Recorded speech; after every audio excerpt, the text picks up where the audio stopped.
JDU के उत्तराधिकारी की चर्चा है।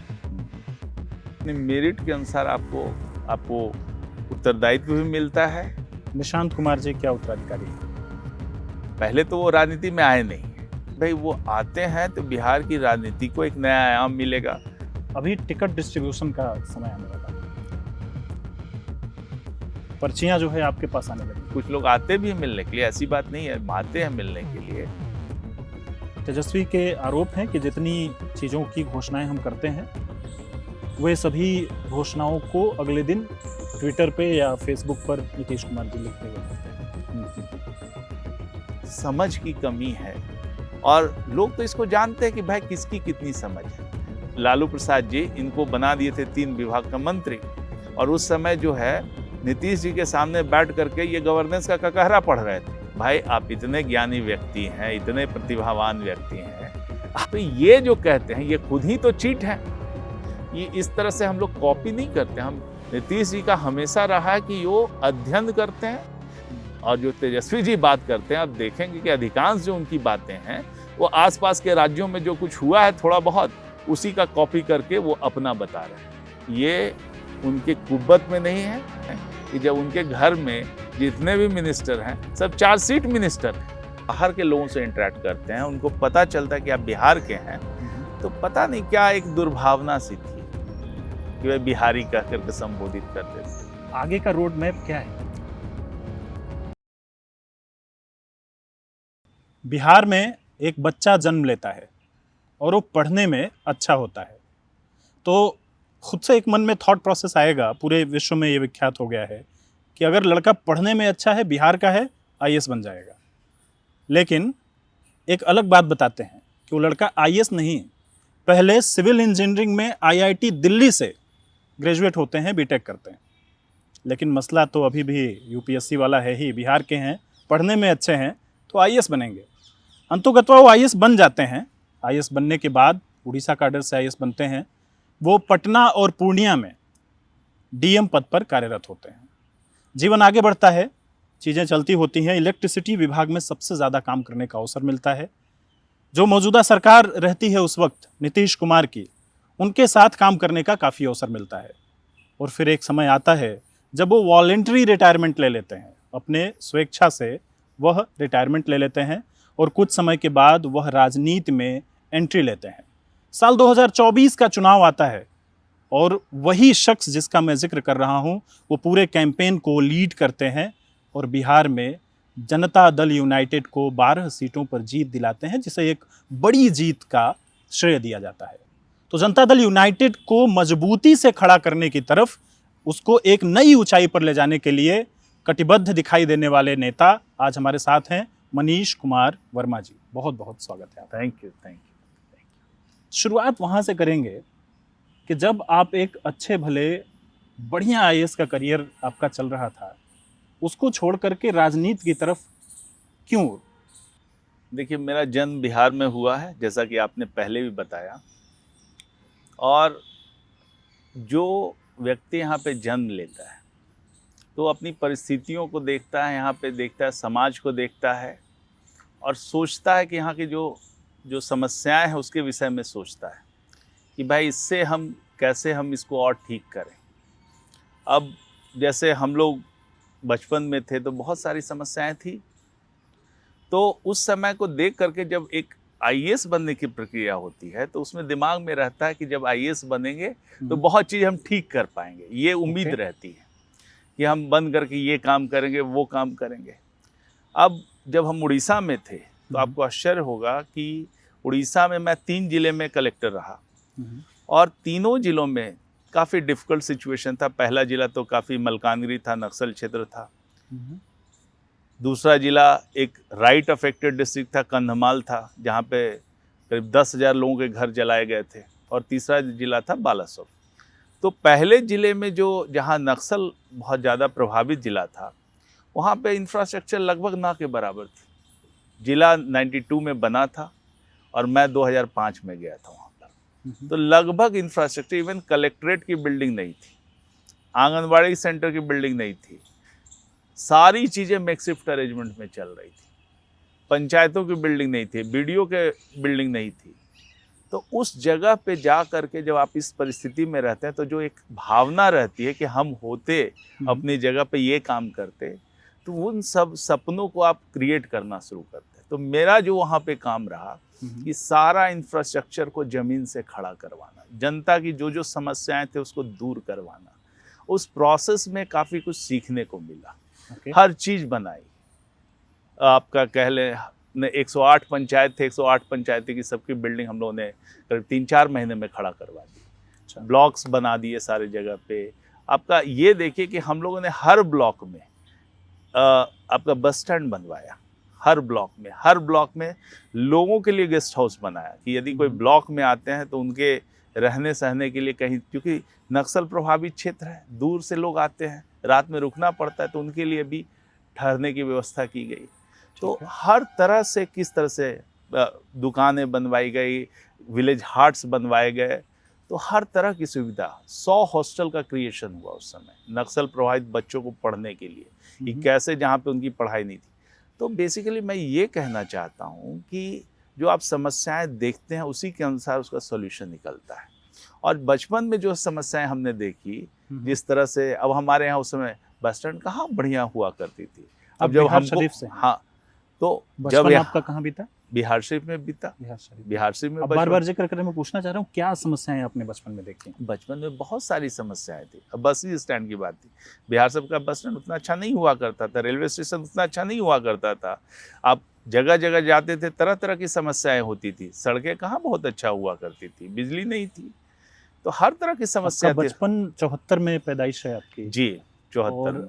संभवतः 80-82 के इर्द गिर्द की आप चर्चा कर रहे हैं। 80, 82 ये सब जो पीरियड है, मैं 88 में मैट्रिक किया हूँ, तो 88 तक तो बिहार शरीफ में रहा। 88 के बाद ही मैं पटना आया, तो उस समय तक का जो देखा वहाँ पर, तो उस तरह की समस्याएं देखी।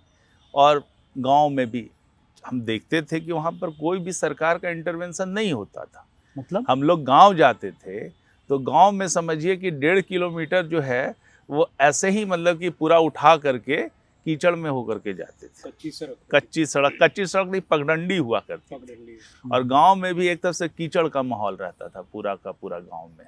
मैंने बरसात हुआ नहीं कि और सब मौसम में भी हर समय कीचड़ रहता था। तो उसी समय गांव में भी एक समस्या हमने देखी कि गांव में किस तरह से लोग कीचड़ में होकर के घर को जाते हैं। ठीक है। नालियां नहीं हुआ करती थी, पीने का पानी एक कुआं होता था, एक ही कुआं होता था गांव में, उसी से सब लोग, पूरे गांव के आदमी पानी पिया करते थे। अच्छा। तो उस तरह के बहुत सारी चीजें थी कि प्रॉपर इंफ्रास्ट्रक्चर का पूरा अभाव था उस समय। तो ये सब नज़दीक से जब देखने का मौका मिला कि सरकार का कोई भी इंटरवेंशन लोगों तक नहीं था, न सड़क ही नहीं थी तो बाकी इंटरवेंशन की बात कहाँ होती। तो ये चापाकल तक नहीं था। तो आप छात्र भी रहे और जी, आप यूपीएससी जैसी परीक्षा को पास किए हैं, निसंदेह आपका एनालिसिस होगा, जो बातें आप कह रहे हैं कि आखिर क्यों इंटरवेंशन नहीं था, सरकारें कहाँ पे क्या कर रही थी, अन्य राज्यों के विकास में और बिहार के विकास में क्या फ़र्क पाते हैं आप? देखिए, जब ये सब, जो कि मैं पिछले क्वेश्चन को कंटिन्यू करके इसका आंसर दूंगा, तो ये समस्याओं को देखते ही एक मन में थी कि बात कि भाई कि हम भी यदि बिहार जाते और बिहार में हम योगदान देते, तो उड़ीसा में तो किया ही ये सब काम, जो चीज़ सोचा था वो उड़ीसा में किया और हर तरह की समस्याओं से निपटने का काम किया। अब यही चीज़ है जो एक मन में थी कि बिहार में भी जाके करते। तो मैंने डेपुटेशन के लिए ट्राई किया, कोशिश की, और उस समय डेपुटेशन मिला और मुझे बिहार में आके काम करने का मौका मिला। ये एक ईश्वर का दिया हुआ अवसर है कि मुझे बिहार आने का मौका मिला। और उसके बाद यहाँ पर जिस तरह की पोस्टिंग आपने बताई, वहाँ पोस्टिंग हुई, बिजली के क्षेत्र में काम करने का मौका मिला। मैं बिजली में 4 कंपनियाँ हैं, मैं चारों कंपनियों का MD रह चुका हूँ, सब जगह जा कर के। और ऐसा मौका भी था कि जब बिहार में माननीय नीतीश कुमार जी ने यहाँ पर जब घोषणा की है कि हम बिजली की स्थिति में सुधार लाएंगे, और सुधार लाने का पूरा उन्होंने प्रयास किया, उसी समय जो मुझे बिजली कंपनी में काम करने का मौका मिला 2015 के आसपास में। और काफ़ी कुछ उसमें कंट्रीब्यूट करने के लिए, पूरा बिजली का इंफ्रास्ट्रक्चर बनाने में मुझे कुछ अपना योगदान देने का मौका मिला, जिससे अच्छा लगता है। और दूसरी बात हुई, जब माननीय मुख्यमंत्री के हम सचिव के रूप में काम कर रहे थे 16 से करीब 21 तक, 5 सालों तक। तो लगभग डेवलपमेंट के हर सेक्टर में नीतियां बनाना, उसका इम्प्लीमेंटेशन करना, उसकी मॉनिटरिंग करना, ज़मीन पे उतारने का जो काम होता है उसको करने का मौका मिला। 7 निश्चय को इम्प्लीमेंट करने का मौका मिला। 7 निश्चय 2 में उसमें नीति बनाने में कंट्रीब्यूट करने का मौका मिला और बहुत सारी योजनाओं को लागू करने का मौका मिला। तो माननीय नीतीश कुमार जी की कृपा रही कि उन्होंने इस तरह के मौके मुझे दिए। एक छोटा सा रोकूं यहाँ पे जी। 2015 का मतलब होता है, अगर हम माने 1947 से देश को आज़ाद हुए, आप कह रहे हैं कि प्लान करना, प्लान को एग्जीक्यूट करना, कहने का आशय है कि इससे पूर्व में चीज़ें नहीं थी। जी, जो समझ में आती है मुझे। जी जी। और 47 से लेकर 15 तक करीब 60 साल के आसपास के इर्द गिर्द का समय होता है। तो मैं उस दरमियान क्या बिहार में लाइट की व्यवस्था इस तरह से नहीं थी? बिहार में क्या लाइट थी? हम लोग जब पढ़ते थे तो हम लोग, मुझे तो याद ही नहीं कि कब रात में लाइट आती थी, कब चली जाती थी। हम लोग रात में, मैं हमेशा जो है लालटेन में पढ़ा करता था। घर में जो है 3 लालटेन रहता था, एक पढ़ने का काम आता था, 2 जो है और जगह लगाते थे। शाम हुआ नहीं कि लालटेन साफ कीजिए, एक किचन में रहता था, एक और जगह पे रहता, 3 लालटेन साफ कीजिए, साफ करके आप बैठिए और बैठ कर पढ़ाई वढ़ाई। लालटेन साफ करने का मतलब मैं बता दूं कि उसके शीशे में कालिख बैठ जाती थी। तो उसको कुछ कपड़ा या कुछ कागज से लेके ऐसा ठीक करना, उसको साफ करना, एकदम ऐसे से करके, वो एक टिपिकल तरीका होता है, साफ करके उसे लगा करके उसमें डेली बैठना होता है। तो इसी तरह से जिंदगी चल रही थी। बिजली कहाँ थी? 700 मात्र मेगावाट बिजली हुआ करती थी। तो आपने क्या किया? यहाँ पर जो है, जो सबसे बड़ा जो इशू था यहाँ पे, कि देखिए नेटवर्क नीचे था। मान लें कि बिजली का डिस्ट्रीब्यूशन है, आपने बिजली का पोल लगाया, तार लगाया, लेकिन जब तक बिजली ऊपर से आएगी नहीं तो बिजली जाएगी कैसे? तो सबसे बड़ी जो कमी थी यहाँ पर, जो ग्रिड का जो फॉर्मेशन था बहुत पुअर था। और मैं यहाँ पर जो ग्रिड्स जो कन्वर्ट करते हैं, हायर वोल्टेज को लोअर वोल्टेज में कन्वर्ट करते हैं, वो सारे ग्रिड का जो नेटवर्क था बहुत पैथेटिक था। हमारे पास मात्र 60 जो है वो टोटल ग्रिड था यहाँ पूरे बिहार में। और मतलब कि इतनी बुरी हालत थी कि आप कई जगहों पे तो पावर भेज ही नहीं पाते थे, कि आप हायर वोल्टेज पे भेजते हैं वहाँ पर, दूर तक जैसे आप ले जाते हैं हायर वोल्टेज पे भेजना होता था, और वहाँ से वो स्टेप डाउन कई स्टेजेज में जा करके आप 400 से पहले जो है 220 पे कन्वर्ट करते हैं, 220 उसकी आखिरी यूनिट ट्रांसफार्मर होती है गांव में, वो जा करके 132 से 33 से जाके 11 केवी से फिर 440 वोल्ट में कन्वर्ट होती है। तो इस तरह का पूरा सिस्टम रहता है। ये पूरा का पूरा नेटवर्क था ही नहीं, तो जिसके कारण आप बिजली भेज ही नहीं पाते थे। बिजली आप खरीद सकते हैं, बिजली देश में कई जगह से नेटवर्क से आप ले सकते हैं, लेकिन आपका पास जब नेटवर्क नहीं है भेजने का, ये पूरा इस तरह का संचरण नेटवर्क, ट्रांसमिशन लाइंस कहते हैं, वो नहीं रहता है, तो आप भेज नहीं पाते हैं। तो इवन इफ आप डिस्ट्रीब्यूशन में नीचे में कुछ व्यवस्था करके रखें, तो वहाँ पर जाने लायक व्यवस्था ही नहीं है, तो बिजली जाएगी कैसे?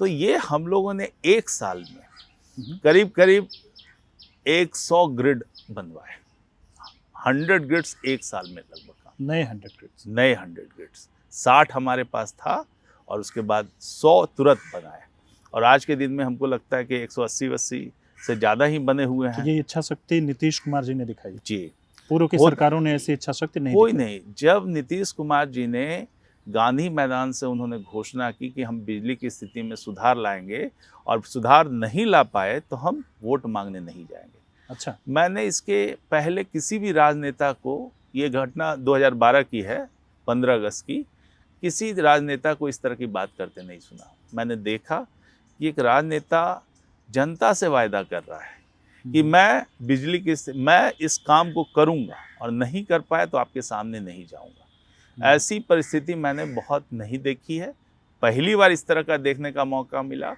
और उनकी जो दृढ़ इच्छा शक्ति थी कि मात्र 3 साल में, 12 में उन्होंने घोषणा की और 15 तक हर गांव तक बिजली पहुंच गई, और 15 में उन्होंने 7 निश्चय के तहत फिर से घोषणा की कि हम गांव तक नहीं, हम हर घर तक बिजली पहुंचाएंगे।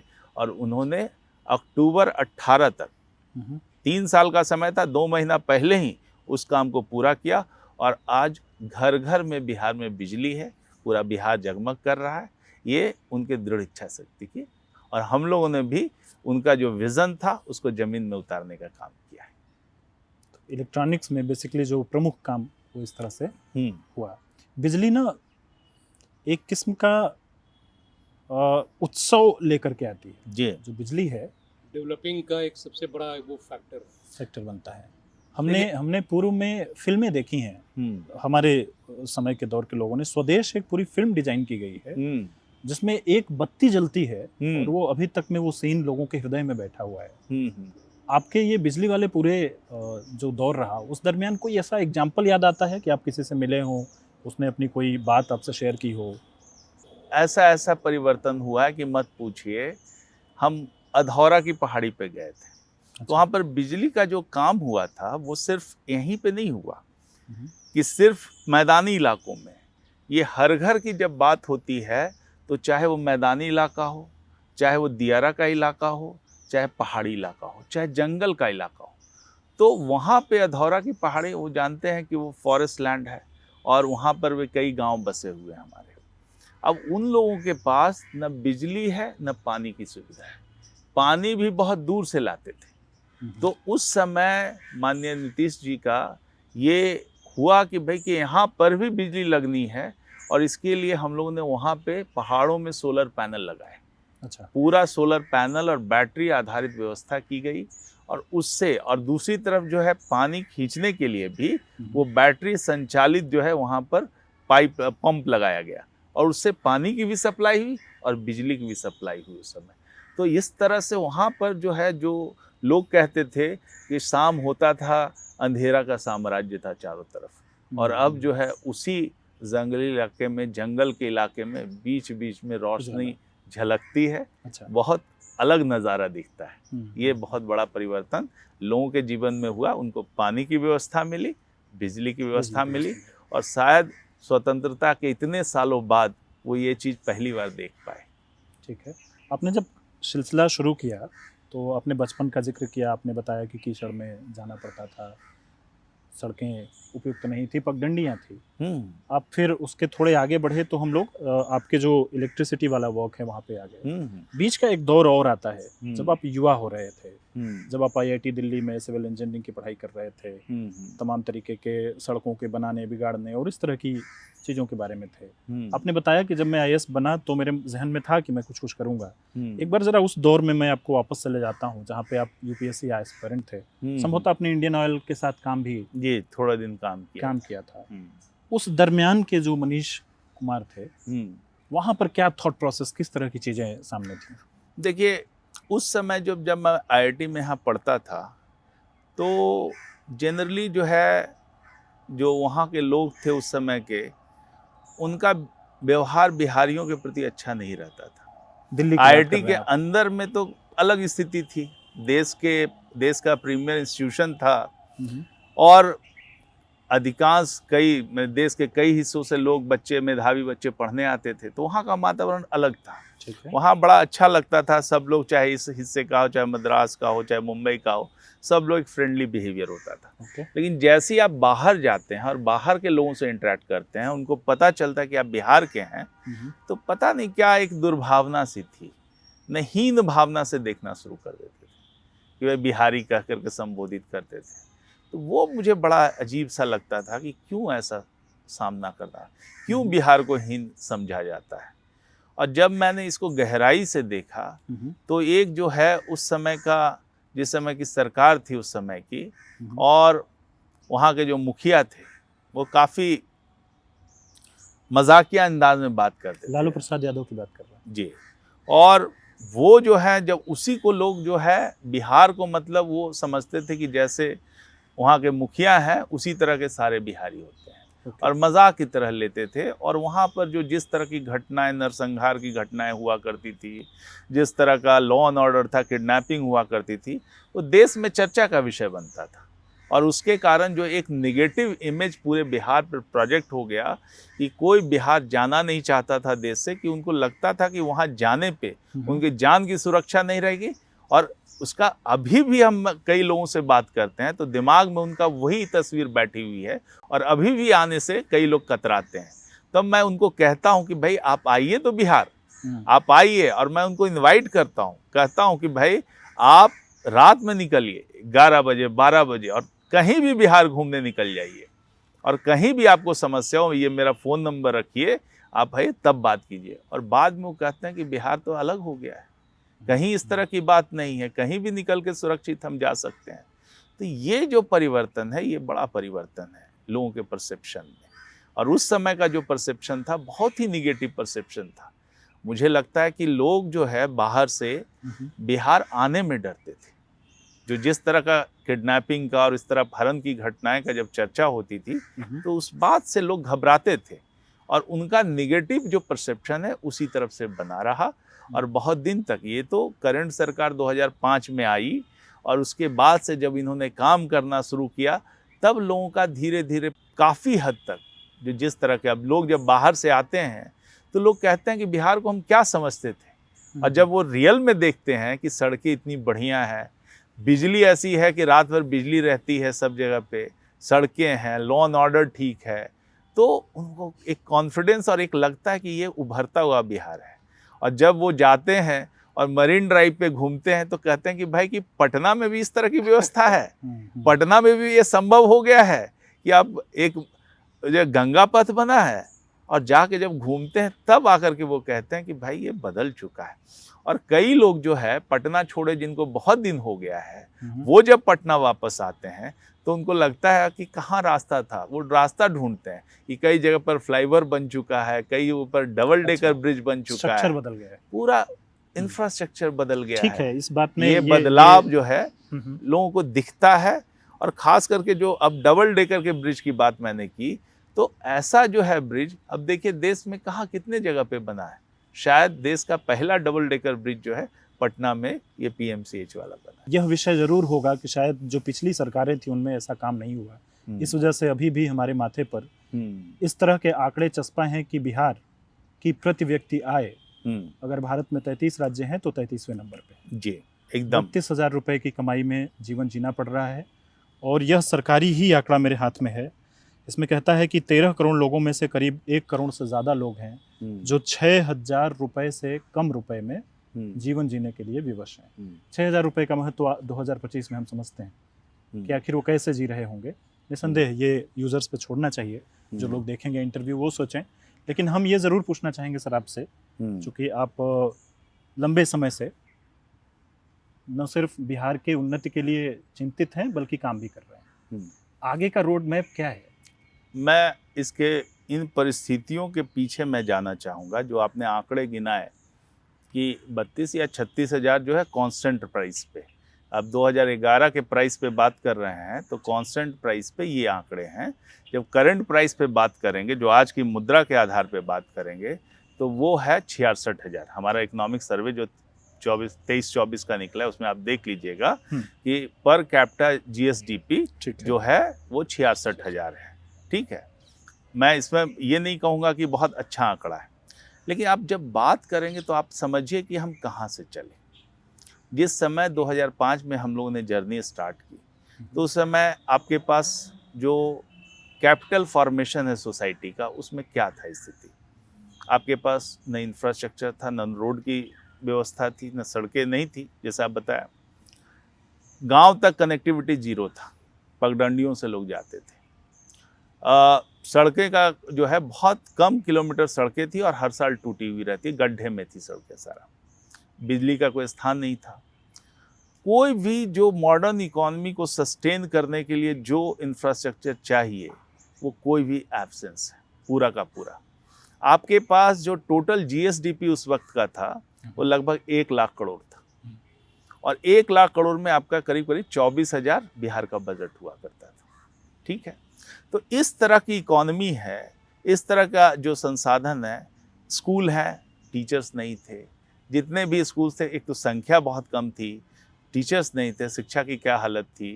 अस्पताल थे, अस्पताल में कहीं मरीज नहीं जाते थे। महीना में जो आंकड़ा था 2-3 मरीज चला गया गलती भूले भटका तो अलग बात है, अलग बात वार्ड में कुत्ते रहते थे। तो इस तरह का व्यवस्था था वहाँ उस समय से। जब आप चलते हैं, कोई जर्नी इकॉनमी स्टार्ट करते हैं, तो आप जानते हैं कि सर्टेन जो इकॉनमी का जो जीएसडीपी है उस पे आप ग्रो करते हैं। आपके पास एक बेस मिला हुआ है, तो 1 लाख करोड़ का बेस है, उस पे आप ग्रो करते हैं। किसी भी इकोनॉमी को ग्रो कराने के लिए पहले इंफ्रास्ट्रक्चर चाहिए और ह्यूमन कैपिटल अच्छा चाहिए। ये दोनों चीज़ों का जब आपके पास ये कमी है, जब ना तो आपको इंफ्रास्ट्रक्चर है और ना ये ग्रोथ है, तो आप प्राइवेट बिजनेसेस या जो भी लगाते हैं वो कैसे लगाएंगे? इन्हीं दोनों के भरोसे लगाते हैं। कोई भी हम धंधा शुरू करते हैं तो उसमें हमको चाहिए कि सड़कें चाहिए, बिजली चाहिए। कोई भी इंडस्ट्री हम लगाते हैं तो उसके लिए बिजली चाहिए। तो जब आपके पास ना बिजली है तो कोई ना इंडस्ट्री लग रही है, ना कोई छोटे मोटे उद्योग भी लग नहीं पाते हैं। उद्योग के नाम पे चक्की, मिल, ये सब उद्योग हैं। तो जो है जनरेटर से जिसको भी चलाया जा सकता है, जिसमें डीजल इंजन के सहारे चलाया जा सकता है। तो उस समय की इकॉनमी को ग्रो कराना, और उस समय का बजट जब 24,000 करोड़ है, उससे आपको सारी चीज़ें बनानी है। सड़क भी बनानी है, स्कूल भी बनाने हैं, हॉस्पिटल भी बनाने हैं, सरकारी संस्थाएं भी बनानी है, और जनता का ख्याल भी रखना है। बाढ़ भी है, सुखाड़ भी है, सबका ख्याल भी रखना है। तो लिमिटेड रिसोर्स से कैसे हम लोगों ने एक सही डायरेक्शन में प्रायोरिटी ले करके किस डायरेक्शन में चलें ताकि इकॉनमी हमारी ग्रो करे, लोगों को अच्छा, मतलब कि उसका जो है पर कैपिटा वो बढ़े, तो जीएसटी भी बढ़ाने का। और आज देखिए कि पिछले कई सालों से जो हमारा ग्रोथ रेट रहा है, मोर देन 10%, 14% का भी जाता है, 15% जाता है। ग्रोथ रेट ने 2 डिजिट में रहा है हमारा। तो लेकिन जब बेस इतना कमज़ोर है, जब आपका इंफ्रास्ट्रक्चर इतना कमज़ोर है, तो उसको ग्रो कराने में भी आप टाइम लेता है, क्योंकि आप जानते हैं कंपाउंडिंग का असर है। कंपाउंडिंग है, टाइम देगा तो उसमें ग्रो कराएगा। तो आपने परिस्थितियां बना दी, हमारे पास पैसा आया तो हमने जो ग्रोथ की जो परिस्थितियां हैं उसको कायम करने की कोशिश की। एक तरफ हमने सड़कों पे इन्वेस्ट किया, लाखों करोड़ रुपया सड़कों पे खर्च किया गया है। हर गांव तक, हर टोले तक सड़क बनी। तो सड़कें तो वैसी होती आर्टरी टाइप से, बॉडी में आपका कोई भी अंग जो है, यदि वहाँ पर खून नहीं पहुँचता है तो वो जो है खराब हो जाता है आपका। तो ये तो सड़क जो ऐसा है कि पूरे इकोनॉमी में आर्टरी टाइप से जो ब्लड सप्लाई करती है। तो वही जो सर्कुलेशन नहीं हो रहा था, तो ये सड़कों के माध्यम से सब जगह पे इकोनॉमी मूव करना शुरू की। इन्वेस्टमेंट हमने हेल्थ में किया, हमने एजुकेशन में बहुत मैसिव इन्वेस्टमेंट किया, और बच्चों का जो सोशल कैपिटल है, जो सोसाइटी का सोशल कैपिटल है, वो कैसे आगे बढ़े इसके लिए काम किया बच्चे। तो जब इस तरह से ह्यूमन कैपिटल बढ़ा और धीरे धीरे जो है इंफ्रास्ट्रक्चर भी डेवलप होने लगा। शुरू में सड़कें बनी, सड़क में हम लोग मेजर इन्वेस्टमेंट किए, फिर उसके बाद बिजली का इन्वेस्टमेंट है, उसमें भी करीब करीब 70-80 हज़ार करोड़ खर्च हुआ। टोटल का टोटल आप इन्वेस्टमेंट देखें over a period of time, structure. तो ये जो इंफ्रास्ट्रक्चर पूरा बन गया, जब एक तरह से तैयार हुआ। फिर स्कूलों की बात करें तो हम लोग ने स्कूल बनाए, नए स्कूल बनाए। अब पंचायत में, हर पंचायत में 10+2 स्कूल बनाया ताकि लड़कियों की पढ़ाई। कई योजनाएं लागू की गई, साइकिल योजना, पोशाक योजना, जब लड़कियां नहीं पढ़ पाती थी। और चूंकि हमारे हमने देखा जब लेकिन सर इस पे एक छोटी बात कह के मैं आपको आगे इस पे बढ़ना चाहूँगा कहने के लिए। निसंदेह बिहार की शिक्षा दर आज 75% को पार कर रही है, लेकिन मैं देख रहा था उस 20% आबादी को जो अनुसूचित जाति जनजाति से आती है, वहाँ पर कुछ विशेष जातियाँ हैं, मुसहर संबंधित और कई जातियाँ हैं जिनका शिक्षा का दर स्टिल 9.4% है, जो हालिया आंकड़े हैं। उनकी जो शिशु मृत्यु दर वो अभी भी 1000 पे 29 बच्चे मर जाते हैं। तो देखिए, ये चीज़ आपने जो कहा, मैं भी फिलहाल घूम रहा हूँ और सब जगह पे देख रहा हूँ। मैं डिफरेंट कम्युनिटीज़ में जाता हूँ, तो ये चीज़ जो है, जो हमने जो एवरेज करके जो बोलते हैं कि हम लोग कि ये हमारा एवरेज जीएसडीपी है, वो बहुत चीज़ को छिपा लेता है। एवरेज जो है हमेशा छिपाता है। और आपका कहना ये सही है कि कुछ वर्गों में, कुछ कमज़ोर वर्गों में हमें और विशेष मेहनत करने की ज़रूरत है। हमारी सरकार ने पहले भी जो देखा है कि आपने काम बहुत फोकस वे में किया है। जब आते ही उन्होंने सर्वे कराया तो देखा 12.5% बच्चे बाहर थे, स्कूलों के बाहर थे, जाते नहीं थे। तो उनका जब एनालिसिस किया गया तो जिन वर्गों की आप बात कर रहे हैं, उन्हीं वर्गों का, अनुसूचित जाति, अनुसूचित जनजाति, अति पिछड़ा वर्ग, अल्पसंख्यक समुदाय, इन समुदायों के बच्चे स्कूल से बाहर थे और एजुकेशन में वहाँ भी बहुत स्थिति खराब थी।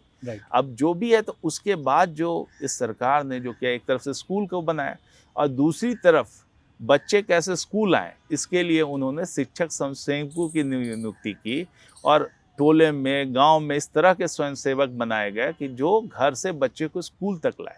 कि गार्जियन भी उतने जो है सचेत नहीं थे, इवन इफ स्कूल बना है तो वहाँ पे बच्चों को भेजना है, ये भी उनके कंसेप्शन में नहीं था। तो स्कूल को भेजना, स्कूलों तक बच्चों को पहुँचाना, पोशाक दे के, छात्रवृत्ति दे करके और इस तरह से लोगों को वहाँ पे रिटेन करना और कैसे आगे पढ़ें, इसके लिए सारी व्यवस्था करना। तो हर तरह का चीज़ स्कीम्स जो है उसके लिए लाई गई, छात्रवृत्ति की स्कीम लाई गई, रेजिडेंशियल स्कूल की स्कीम लाई गई। बातें निसंदेह मुझे समझ में आती हैं कि ये आप 2005 और उसके बाद की स्थिति के बारे में जिक्र कर रहे हैं। जी। शायद 11-12 और उसके और आगे के बारे में जिक्र कर रहे हैं। जी। उससे पहले भी सरकारें रही हैं बिहार में। जी। और उस दरमियान आप भी जी एक मैच्योर इंसान के तौर पे, और न केवल मैच्योर बल्कि एक IAS अधिकारी के तौर पे देख रहे थे चीज़ों को। आप समझ रहे थे कि अगर एक ज़िले को, मान लीजिए कि आपने बालासोर और मलकानगिरी और इस तरह के ज़िलों का जिक्र किया है, आप वहाँ पे एक्टिविटी कर भी रहे थे, वो प्रभावित थे नक्सल से, और आपने बताया कि हमने 100 से अधिक ब्लॉक में लोगों के रुकने ठहरने की, तो आपको आइडिया तो लग रहा था कि अगर बदलाव होता है तो ये रास्ता है। बिहार में वो बदलाव नहीं हो रहा था। देखिए वहाँ पे जो नक्सल वाला प्रभावित इलाका था, वहाँ लैक ऑफ इंफ्रास्ट्रक्चर था। एजुकेशन, फीमेल लिटरेसी वहाँ 5% थी। तो अब सोचिए 5%। वैसी सी समस्या से तो बिहार भी गुजर रहा था। हाँ, यहाँ पर कुछ क्यों नहीं हो रहा था? नहीं, उस समय 2005 की मैं वहाँ पे बात कर रहा हूँ, वो 5 में यहाँ सरकार जस्ट बनी थी। तो वहाँ पे जो है, अब जैसे देखिए हम लोग, मेरा जो तरीका है कि हम जब समस्याओं को अध्ययन करते हैं, कि जैसे हम किसी जिला में गए और उस जगह पे देखा कि क्या क्या समस्या है, मूलभूत समस्या क्या है, गांव की स्टडी करते हैं, इकोनॉमी की स्टडी करते हैं, सोसाइटी की स्टडी करते हैं, और कैसे हम इस चीज़ को, क्योंकि हर समस्या का यूनिक सॉल्यूशन होता है, जो उसके सोशल परिप्रेक्ष्य में जिस तरह से सोसाइटी का फॉर्मुलेशन है, जो सॉल्यूशन वहाँ पे चल सकता है, एग्जैक्टली ये सॉल्यूशन यहाँ नहीं चलेगा। लोगों की मानसिकता में फ़र्क होती है, और सेम जिले में डिफरेंट कम्युनिटीज़ अलग अलग तरह से डेवलपमेंट का लेते हैं। यदि जो काम आप ट्राइबल एरिया में कर सकते हैं, ट्राइबल फैमिलीज़ में, वो सामान्य फैमिली में नहीं। मलकानगिरी में भी स्थिति ये थी कि वहाँ पर कुछ बंगाली फैमिली थे और कुछ ट्राइबल फैमिलीज़ थे। तो हम लोगों ने जो दूध वाली स्कीम थी वो बंगालियों में शुरू की, क्योंकि ये केयर कर पाते जानवरों का, और वहाँ पे जो ट्राइबल्स में जो गाय दी गई वो केयर ही नहीं किए, दूध वहाँ गाय मर गई। तो कहाँ पर किस समुदाय में किस तरह का डेवलपमेंट इनिशिएटिव लेना है, इसको भी स्टडी करना पड़ता है। तो परिस्थितियों को देख करके कहाँ पे सॉल्यूशन किस तरह से फिट करेगा। तो हमने जो वहाँ पे मलकानगिरी में सॉल्यूशन बनाया, वो ट्राइबल के लिए, ट्राइबल डिस्ट्रिक्ट में किस तरह से इंफ्रास्ट्रक्चर का डेवलपमेंट हो, सरकार कैसे पहुँचे, वहाँ तो सरकार ही नहीं पहुँच पा रही थी, लोगों के पास कैसे पहुँचे, क्या क्या हम इसका समस्या का निदान कर सकते हैं। तो जो बेसिक ड्रिंकिंग वाटर इशू, अब सोचिए कई वहाँ पे इलाका था जहाँ पर पानी पीने को नहीं है, गड्ढा से निकाल के पानी पी रहे हैं। तो वहाँ तो बेसिक इशू है कि भाई कि आपको साफ पानी पीने को मिले। हाँ, जो मोर्टेलिटी है, चाइल्ड मोर्टेलिटी काफ़ी हाई था। तो ये सब अब कैसे उसका आउटरीच प्रोग्राम कराएं, कैसे उनको जो है टीके दिलवाएं, कैसे जो है जो इंस्टीट्यूशनल डिलीवरी हो, ये सब चीज़ें थी। और ख़ास करके एजुकेशन में नक्सल क्षेत्र में क्या होता है, कई स्कूल में पढ़ाई नहीं होती थी। और वहाँ के बच्चे को वो लोग क्या करते थे कि सीधा अपने कि 12-13 साल हुआ नहीं कि उसमें नक्सलिज्म में ढकेल दिया, बंदूक पकड़ा दी, और उस तरह से यंग जो रिक्रूट होते हैं उनका जीवन तो सब एक दूसरी तरफ चला गया, उनको समझ नहीं है, और उसके बाद वो चले गए गलत रास्ते पे, लौटने का रास्ता नहीं है। तो हम लोगों ने देखा कि जब तक इसको रिवर्स नहीं किया जाएगा, तो इसलिए हमने क्या किया, हॉस्टल बनाए काफ़ी बड़ी संख्या में, 100 के आसपास, और बच्चों को जो ऐसे स्कूल थे उनको टैग कर दिया कि सारे बच्चे यहीं आके पढ़ेंगे हॉस्टल में, और यहीं पर हम उनका खाना पीना करेंगे, और 12th तक की पढ़ाई हम लोग यहीं कराएंगे। तो इस एक नींव पढ़ पाए, एक पूरा का पूरा जो शिफ्ट हुआ, तो नक्सलिज्म को समाप्त करने का कि हमने सोचा कि कार्डर ही खत्म कर दें, जो कार्डर जो इसमें रिक्रूट हो रहा है उसकी आपूर्ति बंद हो जाए, तो नक्सल मूवमेंट और आराम से धीरे धीरे खत्म हो जाएगा, उसका नया फ्रेश रिक्रूट मिलना। तो इस स्टेप पे उनको ला करके ट्रेन कराना, उसको एजुकेट कराना, उसके बाद कॉम्पिटिटिव एग्जाम दिलवाना, उनको नौकरी दिलवाना, इस तरह के काम किए गए वहाँ पर। अब चूंकि ये चर्चा हो ही रही है तो इसमें ये लाइन जोड़ दी जाए कि गृह मंत्री अमित शाह जी का एक कोर प्रोजेक्ट है, जिसके तहत वो कहते हैं कि 31 मार्च 2026 को भारत से नक्सलवाद का खात्मा हो जाएगा, हम्म। समाप्ति हो जाएगी। जी मैं एक बार आगे बढ़ता हूँ। मैं जब आपकी पूरी बात सुन रहा हूँ तो मेरे जहन में जो पिक्चर बन रही है, तो मुझे ये लग रहा है कि नीतीश कुमार के कार्यकाल में आपको उनके करीब रह के और अपने हिसाब से काम करने का अवसर मिल रहा था, जितना मैं आपसे थोड़ा थोड़ा पिक्चर ड्रॉ कर पा रहा हूँ, चाहे इलेक्ट्रिसिटी में काम करने का हो, चाहे अन्य विभागों में जुड़ करके आप देख रहे हैं, इम्प्लीमेंट नीतीश कर रहे कुमार जी की कार्यशैली रही है, उनका एक विजन होता है हैं। और उनका विजन होता है कि भाई कि हमको उन्होंने एक मिशन स्टेटमेंट दिया कि बिहार के हर घर तक बिजली पहुंचनी है। अच्छा, तो ये जब मिशन स्टेटमेंट उन्होंने दे दिया तो उसके बाद जो है जो अपने जो अधिकारियों को स्वतंत्रता देते हैं कि आप स्ट्रैटेजी बनाइए और उस पे जो है और उसको सपोर्ट करते हैं। नीतीश जी की खासियत है कि कई लोग उनको इल्ज़ाम लगाते हैं कि प्रो ब्यूरोक्रेसी हैं, हाँ। लेकिन जब समस्याओं का समाधान करना हो तो आपको जो आपके अंदर नीचे काम करते हैं उनको स्वतंत्रता भी देनी होती है, ताकि लोग उस पर सही जो है कैसे प्लान कर सकें और कई सही डायरेक्शन में। और जब वो प्लान प्रस्तुत किया जाता है उनके सामने, तब जाकर के वो सुझाव भी देते हैं और अपने सुझावों के साथ वो अप्रूव करते हैं और तब जाके योजनाएं जमीन पे आती हैं, उतरती है। तो मैं ये एक बार उनका सर आपको ना लेके आता हूँ 2018 में। जी कौन सी घड़ी थी जब लगा कि अब जो आईएएस अधिकारी का पद है या उससे संबंधित तमाम पद आपके पास थे, आप बड़ी बड़ी कंपनियों में एमडी और कई पदों पे कार्यरत थे, कि अब इस जीवन से निवृत्त हो जाते हैं, कुछ और सोचना चाहिए मुझको? क्या घड़ी थी? देखिए, ये बात है 2021 की। मैंने जो वॉलंटरी रिटायरमेंट लिया है वो दिसंबर में 2021 में लिया है। अच्छा, तो उसके पहले से ही चिंता एक मन में चल रहा था कि भाई कि इतना सारा काम कर रहे हैं, क्योंकि माननीय मुख्यमंत्री जी के सचिव होने के नाते लगभग काफ़ी डिपार्टमेंट में, बड़ी संख्या में कह लें, उन डिपार्टमेंट में उनका डेवलपमेंट के इनिशिएटिव में, उनकी मॉनिटरिंग में, उनके नीति निर्धारण में मेरा योगदान रहता था। और नीतीश जी ने ये स्वतंत्रता दी ऐसा थी। तो नहीं कि 2021 से पहले कोरोना में सोचने का बहुत समय मिल गया था नहीं, और कुछ नया सोचा नहीं, आपने? नहीं। उसके बाद जो है ना, देखिए हमारा डेपुटेशन तो 2017 में ही खत्म हो गया था, 12, 5, 17, 4 बार हमको एक्सटेंशन भी मिला। लेकिन ये एक्सटेंशन मिला तो फिर दिमाग में था कि इतना जब बिहार के साथ जो सोचा, मैंने कहा ना कि बचपन में भी सोचा कि भाई कि कैसे समस्याओं से निदान, जो गांव में कीचड़ था और ये था, अब उसी को देख करके तो लगता था कि भाई कि गांव हमारे गलियां साफ क्यों नहीं रह सकती। और नीतीश जी भी, उन्होंने भी महसूस किया कि गांव में इस तरह से गंदा रहता है, तो कैसे हम नालियां, तो नली गली परियोजना जो हम लोगों ने बनाई कि हर घर तक नली गली, ताकि जो है घर से और गली भी, नाली भी और गली भी, ताकि जो डिस्चार्ज है, वेस्ट डिस्चार्ज भी उसे टेकन केयर हो। और नहीं तो गांव में गलियों में छोड़ देते थे पानी बाहर ऐसे बहते रहता था, कीचड़ हो जाता था।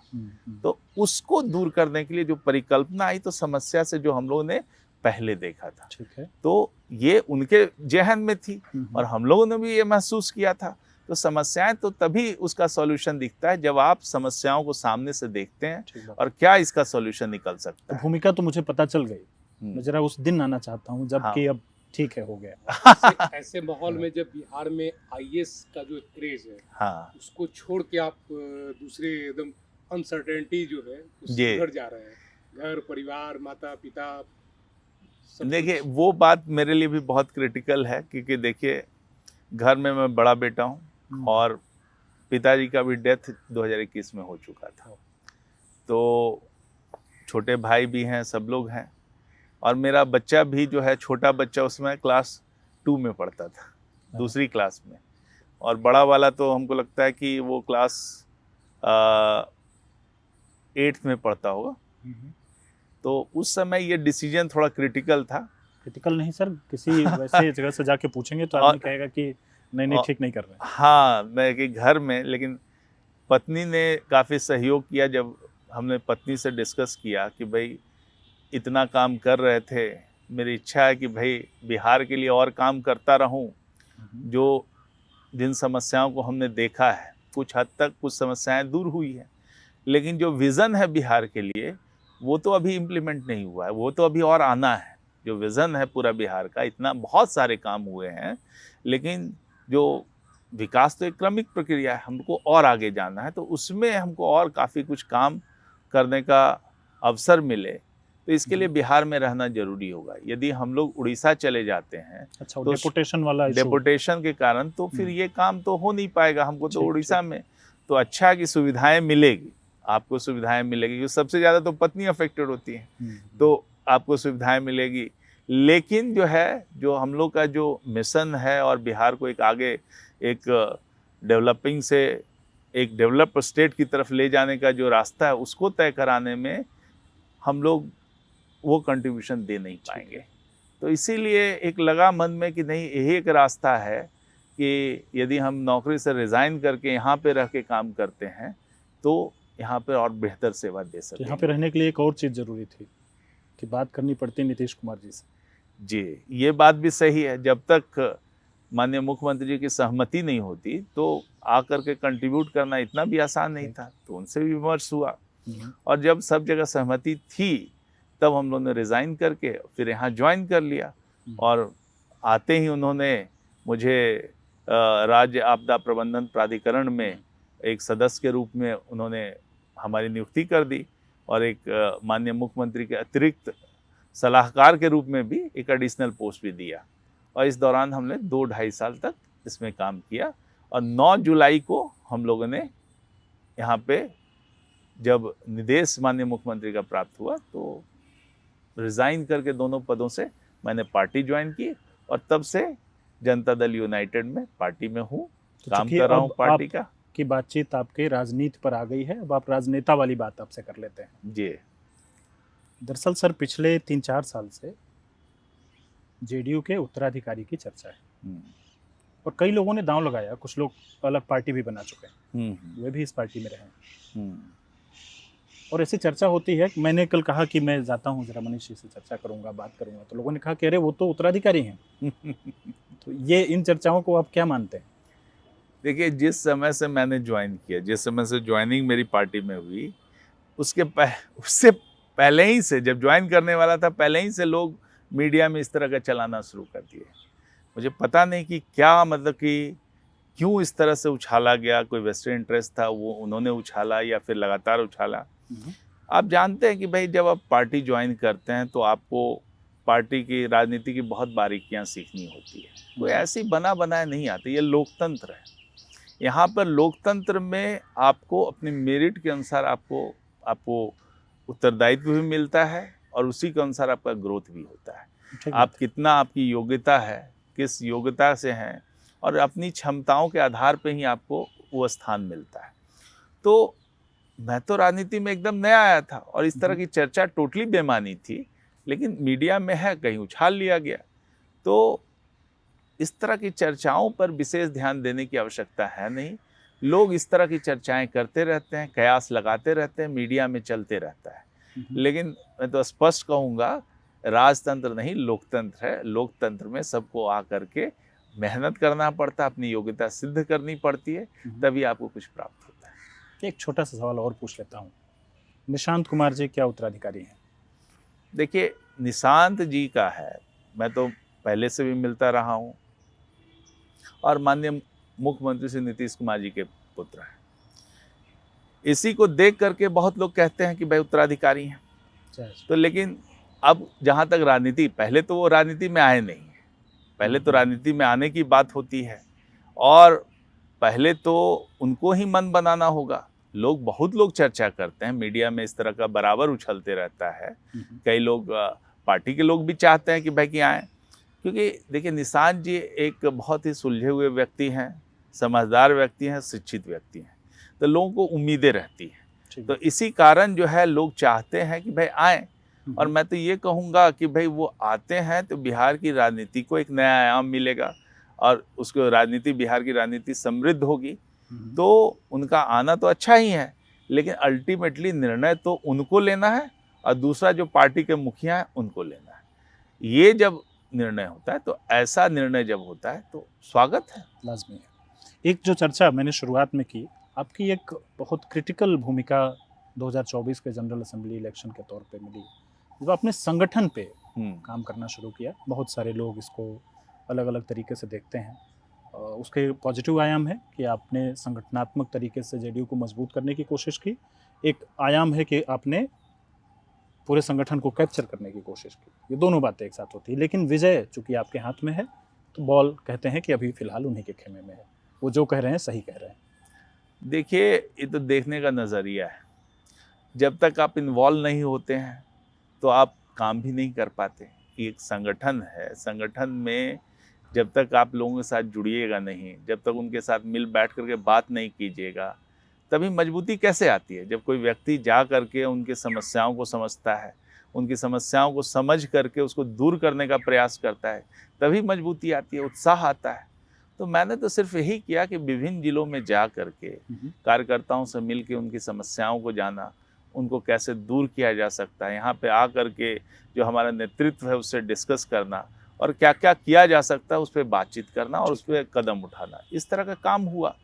तो हर जगह पे जैसे तब से आप देख रहे होंगे कि काफ़ी गतिविधियाँ बढ़ी हमारी और कार्यकर्ता सम्मेलन हुए, और चाहे पहले तो पार्टी के स्तर पर, फिर एनडीए के स्तर पे पूरा जिला स्तरीय कार्यक्रम हुआ, और अभी जो है विधानसभा के स्तर पे हर विधानसभा में एनडीए के कार्यकर्ताओं का एक सम्मेलन चल रहा है जिसमें हम लोग भी जा रहे हैं। तो देखिए, हर जगह पे यहाँ पर सिर्फ पार्टी की बात नहीं, एनडीए को भी अच्छे से परफॉर्म करना है, इसलिए एनडीए के कार्यकर्ता सम्मेलन को अभी सब जगह कराया जा रहा है। और इसके होने से जब सभी कार्यकर्ता एक साथ बैठते हैं तो आपस में जब बात होती है तो मजबूती आती है। तो इसी को ध्यान में रखते हुए अभी ये कार्यक्रम चल रहा है। फिर प्रखंड स्तर पे, बूथ स्तर पे, सब जगह पे किस तरह से एक जुड़ाव होकर के, एक मजबूत ताकत बन करके, इकट्ठा होकर के हम इस चुनाव में बेहतर प्रदर्शन करें, इसके लिए काम हो रहा है। एक सोची समझी राजनीति के तहत काम हो रहा है। तो इस सारे काम में पूरी पार्टी, और मैं तो कहूँगा सिर्फ हमारा जदयू ही पार्टी नहीं बल्कि अन्य पार्टियाँ जितने भी है, भाजपा हो, लोजपा हो, राष्ट्रीय लोक मोर्चा हो, चाहे हम पार्टी हो, सबके लोग मिलजुल करके हम लोग इस काम को कर रहे हैं ताकि एनडीए का प्रदर्शन 2025 में बहुत बेहतर हो। तो इस जो मौजूदा चुनाव आहट है, दरवाजे पे खड़ा हुआ है, क्या भूमिका फिलहाल मनीष कुमार जी के ऊपर है? आपने बताया कि आप मुलाकात कर रहे हैं, जा रहे हैं, कुछ और दायित्व होते हैं चुनाव से पहले, पूछ ही लेता हूं, अभी टिकट डिस्ट्रीब्यूशन का समय आने वाला है। देखिए, हमारे पार्टी का शीर्ष नेतृत्व है, राष्ट्रीय अध्यक्ष हैं माननीय नीतीश कुमार जी, और इस तरह की जितनी भी बातें होती हैं उसमें जो फाइनल होता है वो राष्ट्रीय अध्यक्ष का होता है। तो जहाँ तक टिकट डिस्ट्रीब्यूशन की बात हो, चाहे किसी तरह की इस तरह की बात हो, पार्टियों में इंटरनल होता है और उसमें जो है फाइनल निर्णय जो होता है वो राष्ट्रीय अध्यक्ष का होता है। तो जो बात आप कह रहे हैं उसमें शीर्ष नेतृत्व जो है सब डिस्कशन करके जो इसके जो ऑथराइज पर्सन है राष्ट्रीय अध्यक्ष, वो इस पर निर्णय लेंगे। तो अभी तो ये प्रक्रिया चल रही है, इस पर विशेष चर्चा करने की बात कहाँ है। नहीं, कुछ लोगों ने कहा कि पर्चियां जो है आपके पास आने लगी। ये सब, ये देखिए, जो लोग हैं, ये इस तरह के अफवाह तो उड़ते रहते हैं। कुछ लोग आते भी मिलने के लिए, ऐसी बात नहीं है, आते हैं मिलने के लिए, लेकिन बात ये है कि भाई ये चीज़ पार्टी के समक्ष, किसी को भी यदि चुनाव लड़ना है तो वो जो है पार्टी के समक्ष अपने दावेदारी प्रस्तुत करता है, उस पर विचार होता है, और जो भी है स्थानीय परिस्थितियाँ उसका आकलन कर करके किसको टिकट देना, किसको नहीं देना, ये शीर्ष नेतृत्व डिसाइड करता है। ठीक बात है। 2025 का चुनाव जेडीयू किन खास मुद्दों पे लड़ने जा रही है? देखिए, जेडीयू जब भी लड़ी है विकास के मुद्दे पे लड़ी। हमारे नीतीश कुमार जी जो एक बिहार का विजन लेके चल रहे हैं, उसको किस तरह से ज़मीन पे उतारा जाए, इसके लिए वो काम कर रहे हैं। उनका जो कमिटमेंट है बिहार के डेवलप, विजन को एक बार पूछ लूं, क्या विजन? देखिए, विजन क्या है, बिहार जो आपने कहा कि हम लोग जो है हमारा जीएसडीपी कम है, हमारे जो कई इंडिकेटर कम है, अब कैसे हम अपने ग्रोथ को और एक्सेलरेट करें।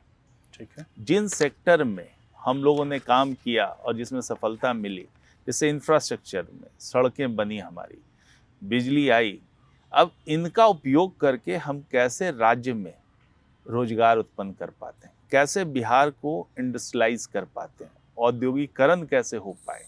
तो पहले तो बिहार में उद्योग लगने की संभावना नगण्य थी, क्योंकि यहाँ पर जो उसके लिए आवश्यक जो इंग्रेडिएंट्स था, Unavailable. सड़कें हैं, बिजली है, लॉ एंड ऑर्डर है, वो था ही नहीं, तो लगता कैसे? लोग चर्चा करते हैं कि पहले लग जाता, क्यों नहीं लगा, 20 तरह का इमोशनल बातें करते हैं, लेकिन वो समझते नहीं इस बात को कि जब तक ये नेसेसरी कंडीशन आपके पास नहीं है तो आपके पास वो लगेगा नहीं। कोई लगाएगा, क्यों रिस्क लेगा? जिसको जान का खतरा होगा तो कैसे रिस्क लेगा बात। कोई भी? तो जब हम 18-19 तक ये सब बिजली की सारी समस्याओं से जूझ जाते हैं, हमारे पास बिजली आ गई, लॉ एंड ऑर्डर ठीक है, सड़कें ठीक है, तो बहुत हद तक इंडस्ट्रियल एक्टिविटी स्वतः बहुत स्टार्ट हो गई। राज्य ने उसके लिए क्या कुछ उदाहरण जानना चाहूँगा। उदाहरण जैसे देखिए उस समय इथेनॉल की बात हुई, तो इथेनॉल की जो फैक्ट्री आई एक समय में, तो चर्चा हुई कि नहीं भाई इथेनॉल का यहाँ पर एग्रीकल्चर है, प्राइमरली मक्का का उत्पादन होता है, अब मक्का किया जाता है। तो बात हुई कि जब मक्का का हम यहीं पे प्रोसेसिंग कर दें और उसको इथेनॉल में कन्वर्ट कर दें तो एक बड़ी अपॉर्चुनिटी हमारे पास आई, और उस समय करीब करीब 16 इथेनॉल की फैक्ट्रियाँ लगी चारों तरफ से। उस तरह से फिर देखिए अपैरल की बात आई कि जब चाइना में जब हुआ कि चाइना अमेरिका का संबंध खराब हुआ, तरह तरह की बातें हुई, ग्लोबल पोजीशंस वो अलग होने लगा, तो हमारे पास एक बड़ा अपॉर्चुनिटी आ रहा था कि भाई कि हम लोग कपड़े का उद्योग लगाएं। ठीक है। बांग्लादेश बगल में है, बांग्लादेश में विश्व कपड़े में का विख्यात उद्योग है। क्यों, क्या है कि माल बाहर से आता है, प्रोसेसिंग यहाँ होती है बांग्लादेश में, फिर एक्सपोर्ट हो जाता है। तो एक्सपोर्ट ओरिएंटेड इंडस्ट्री लगाने के लिए बहुत बड़ी अपॉर्चुनिटी आई। तो वो जो इस तरह का सिचुएशन है उसको इनकैश करने के लिए यहाँ पर इंडस्ट्रियल पॉलिसी बनी, और हम लोगों ने बहुत ज़्यादा लिबरलाइज किया अपने पॉलिसी को। यहाँ पर जो है, जो कोई भी काम जो करता है, यदि फैक्ट्री में कोई काम करता है, वो एक व्यक्ति को 5,000 रुपये तक सब्सिडी देना शुरू कर दिए कि हम सरकार की तरफ से, आप रखिए हमारे लोगों को, हम 5,000 रुपया देंगे सरकार की तरफ से। और अब जब नई इंडस्ट्रियल पॉलिसी आई है, ये तो एकदम चमत्कारिक है। मैं दावे के साथ कह सकता हूँ कि आज के दिन में जो अभी नई इंडस्ट्रियल पॉलिसी 2025 की है, वो सबसे प्रोग्रेसिव और काफ़ी जो है लोगों में, इन्वेस्टर में कॉन्फिडेंस स्थापित करने वाली पॉलिसी है। इसमें देखिए कि हम लोग जो एम्प्लॉय को जो पैसा दे रहे हैं वो दे ही रहे हैं, दूसरे साथ साथ कैपिटल सब्सिडी हम 30% तक दे रहे हैं, जो कहीं भी नहीं है। SGST का रिम्बर्समेंट 300% तक है, ये भी कहीं नहीं है। और सबसे बड़ी बात है कि लैंड हम बड़े जो प्रॉमिसिंग इंडस्ट्री है उस सबको हम फ्री दे रहे हैं। ये सबसे बड़ी बात है, जो देश में कहीं भी इस तरह की बात नहीं है कि लैंड भी फ्री दे रहा है, आपका इन्वेस्टमेंट इन सर्टेन। हाँ, तो ये एक तरह से माहौल क्रिएट करने की कोशिश की जा रही है कि हमारा जो भी इन्वेस्टमेंट हो उसको कैसे हम बिहार की तरफ अट्रैक्ट करें। तो काफ़ी अच्छी पॉलिसी ला करके इस बार गवर्नमेंट ने शुरुआत कर दी है, क्योंकि हमारा जो प्रॉमिस है कि हम 1 करोड़ लोगों को रोजगार देंगे। तो रोजगार कहाँ से देंगे, नौकरी कहाँ से देंगे? सरकारी क्षेत्र में तो लिमिटेशन है जी। लेकिन आप रोजगार पैदा करते हैं जब आप नई अपॉर्चुनिटी क्रिएट, जब आपका प्राइवेट सेक्टर ग्रो करता है। तो इसके लिए तरह तरह से उद्योगों का जाल बिछ रहा है। देखिए गया में जो है फ्रेट कॉरिडोर बन रहा है जी। 2000 एकड़ से ऊपर का ज़मीन वहाँ पे एक्वायर्ड है, वहाँ पे काम चल रहा है। वहाँ से आपका रेलवे लाइन गुजर रही है और साथ साथ नेशनल हाईवे भी गुजर रहा है, वहाँ पे बड़ा सा है। उसी तरह से उस तरह के बड़े बड़े पैचेज जो हम लोग एक्वायर करके और फिर उसमें इंडस्ट्री लगाने की कवायद कर रहे हैं। तो चारों तरफ जितने भी हमारे नए जो एक्सप्रेसवे बन रहे हैं उसके बगल में इस तरह के पैचेज आइडेंटिफाई करके और वहाँ पे इंडस्ट्री कैसे लगे, कैसे बड़े पैचेज 1000 एकड़ 500 एकड़ इस तरह का इंडस्ट्री कैसे लगे। साथ साथ हम लोग जो है शेड बना के दे रहे हैं, जैसे 24 लाख स्क्वायर फुट का शेड हम लोगों ने बनवाया कि ताकि प्री फैब्रिकेटेड बना करके हम जितने भी हमारे उद्यमी हैं उनको दे रहे हैं, ताकि वो आकर के अपनी फैक्ट्रियां लगा सहजता महसूस करें और सहजता में आराम से आ करके प्लग एंड प्ले। ठीक है, बिहार का ये मिशन और इन मिशन की बातों को लेकर ही आगे जनता के पास जी। तो इस तरह से सारी चीजों पे जितना काम हुआ है उसके आगे का क्या करना है। ग्रोथ या डेवलपमेंट कभी कोई स्टैटिक चीज नहीं होती है, ग्रोथ हमेशा प्रोग्रेसिव होती है। नई टेक्नोलॉजी आती है, नई चीज़ें हमें करने को मौका मिलता है और नया चीज़ हमको करना है। तो बेसिक जब आप मीट कर लेते हैं तो बेसिक से ऊपर उठ करके आप काम करना शुरू करें। जितना भी लोग कहते हैं कि भाई 20 साल आपको मिला, तो 20 साल में क्या पैसे थे, क्या हमारे पास रिसोर्सेज थे और कैसे हमने उसको इन्वेस्ट किया, इसको देखिए ना।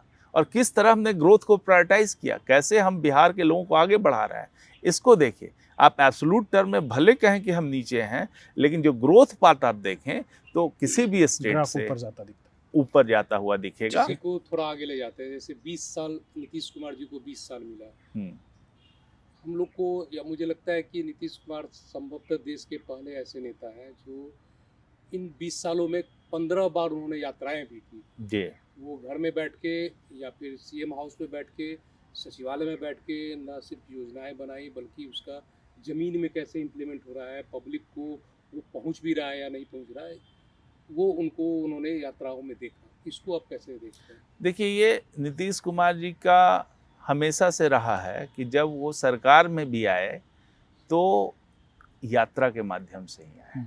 5 मिनट 2005 में उन्होंने एक यात्रा की थी, न्याय न्याय यात्रा यात्रा का, और पूरे बिहार में वो घूमे और जनता में जो मैसेज जो जाना चाहिए था उसको पर्कुलेट कराने में वो सफल रहे कि बदलाव जरूरी है यदि बिहार को बदलना है।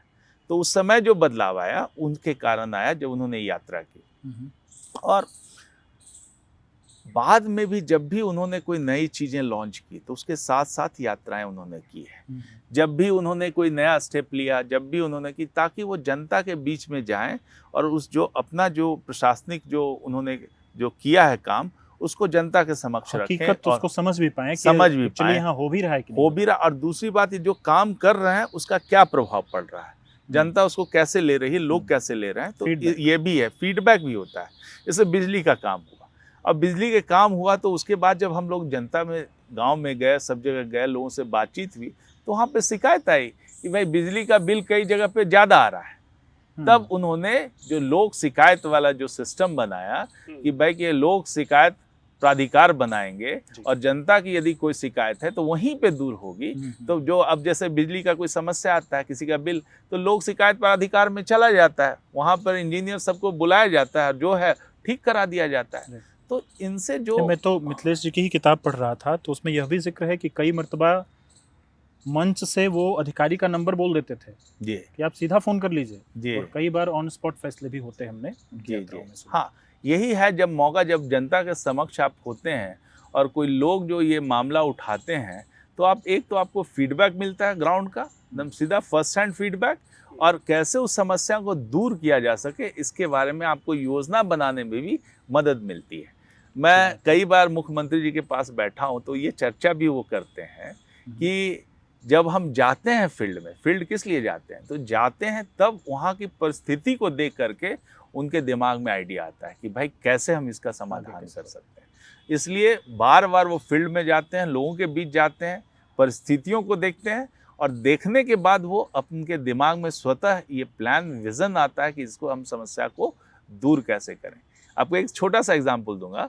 2009 में राजगीर में वो गए और राजगीर में उस समय पूरा जो राजगीर के बीच वाला पहाड़ वाला इलाका था वो पूरा वहाँ पर नक्सली एक्टिविटी चलता था और अपराधियों का केंद्र हुआ था। उस समय प्रशासन ने सर को कहा कि भाई आप अंदर ना जाएं, खुद ही वो पैदल चल के पूरा जंगल में घूमे सब जगह पे।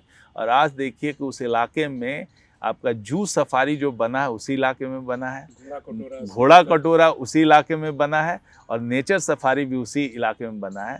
तो जो चीज़ों को उन्होंने देखा, ऑब्जर्व किया और उसके अनुसार क्या सॉल्यूशन होगा ये देने की कोशिश की। तो ये जो है ठीक वो है। तो इस चूंकि तरह- सर जेडीयू के साथ ना बाकी पार्टियां भी चुनाव लड़ेंगी, हाँ तो मैं ना एक साथ ही सबको क्रम से रख दे रहा हूँ। मैं एक साथ ही आपका टिप्पणी ले लूँगा सभी पर, ताकि एक एक लोगों पे कमेंट करना उचित नहीं होगा शायद।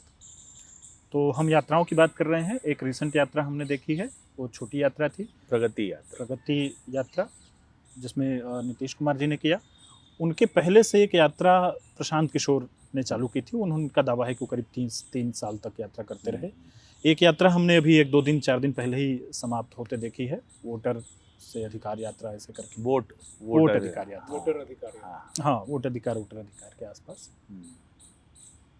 तेजस्वी के आरोप हैं कि जितनी चीज़ों की घोषणाएं हम करते हैं वे सभी घोषणाओं को अगले दिन ट्विटर पे या फेसबुक पर नीतीश कुमार जी लिखते हुए मिलते हैं।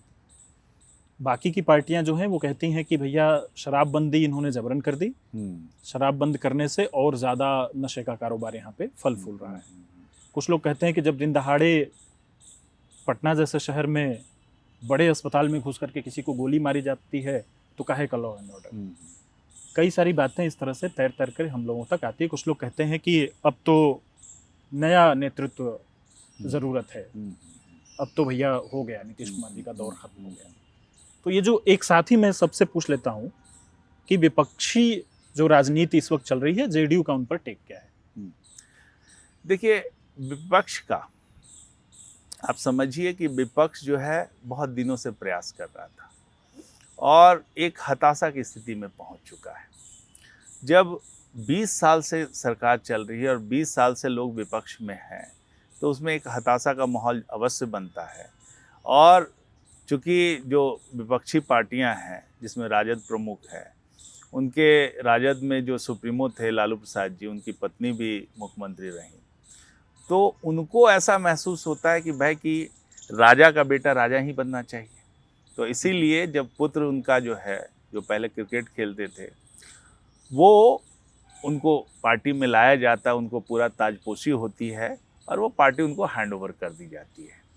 वैसा है कि पहले से उनकी बहुत राजनीति में रुचि हुई और ये इस तरह का काम किया, ऐसा है नहीं। क्योंकि उनका एक है कि एक उनका माहौल है परिवार में कि जितने भी पद हैं, सरकारी पद हैं, या सब लोग जो है, तो किसी को मंत्री बनना चाहिए, किसी को सांसद बनना चाहिए, किसी को कुछ बनना चाहिए, मतलब कि जितना भी है परिवार ही में रहे।